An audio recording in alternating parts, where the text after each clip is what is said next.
déglu leen baatu Marème Faye Sall. Marème Faye Sall woo masseuse bee ko enregistré moo tax fii boo nee xoola fii ku yàlla suturaal doo nga fi nekk ku yàlla suturaal doo nga fi nekk Marème Faye Sall bu jëlee allo masseuse président suba dafa bëgg a ñëw pour massé wu ba ñu jox ko heure 10h midi lu mu yut si massage te Marème Faye Sall nekk jabaram war ko mën a massé il faut ngeen arrêté seen caaxaan yi déglu leen Marème Faye Sall déglu leen.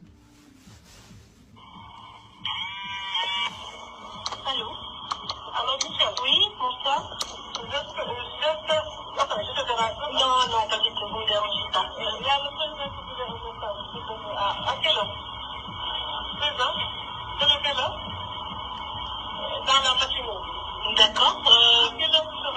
Matinée, c'est-à-dire fin de matinée, ça va 11h, c'est bon 11h, ou 10h30 10h30. 11h30.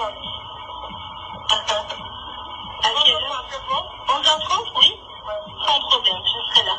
Merci. De rien, merci. dégg ngeen Marème Faye Sall moo woo masseuse yi jëlal Macky Sall rendez-vous pour mu maase ko maase du délit mbirub Adji Sarr bi sénégalais yi ku gën a nekk xale bu am 2 ans xam na ne lii dil la bu sat